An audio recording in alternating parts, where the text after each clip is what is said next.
The bloody scream. Walking through the halls that morning on my way to the lockers was, I have to say, absolutely awesome. Everything was different now. I was different. Where I usually walked with my head down, trying to avoid being seen, today I walked with my head up, looking around. I wanted to be seen. One kid wearing the same exact costume as mine, long white school face oozing fake red blood, high-fived me as we passed each other on the stairs. I have no idea who he was, and he had no idea who I was. And I wondered for a second if he would have ever done that if he'd known it was me under the mask. I was starting to think this was going to go down as one of the most awesome days in the history of my life. But then I got to homeroom. The first costume I saw as I walked inside the door was Darth Sidious. It had one of the robber's masks that are so realistic, with a big black hood over the head and a long black robe. I knew right away it was Julian, of course. He must have changed his costume at the last minute because he thought I was coming as Jango Fett.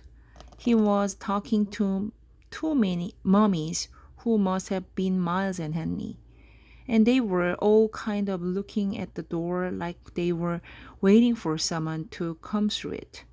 I knew it wasn't a bleeding scream they were looking for. It was a Boba Fett. I was going to go and sit at my usual desk, but for some reason, I don't know why, I found myself walking over a desk near them, and I could hear them talking.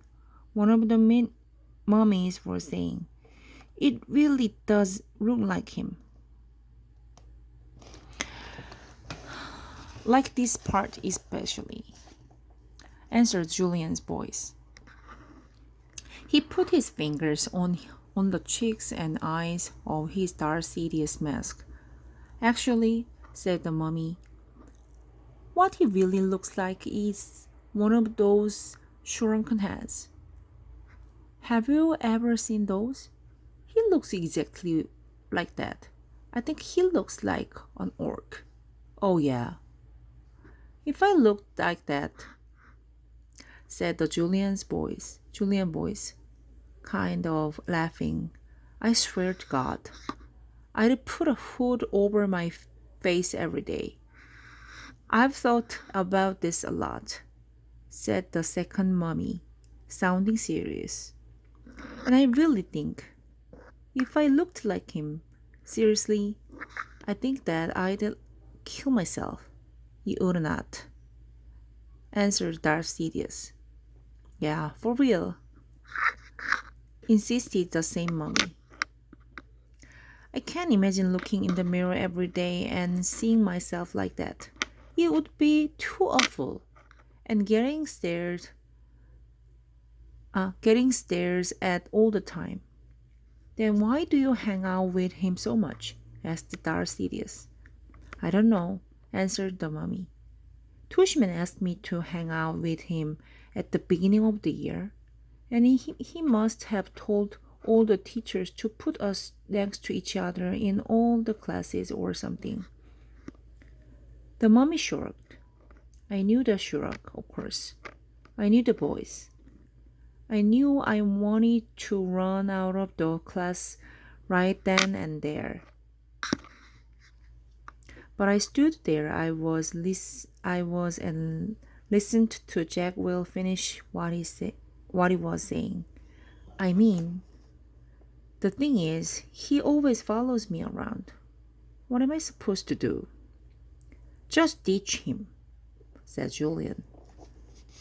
I don't know what Jack answered because I walked out of the class without anyone knowing I had been there. My face felt like it was on fire while I walked back down the stairs. I was sweating under my costume, and I started crying. I couldn't keep it from happening. The tears were so thick in my eyes.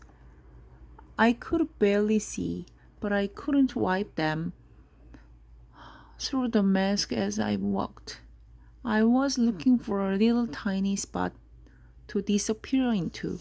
I wanted a hole I could fall inside of, a little black hole that would eat me up.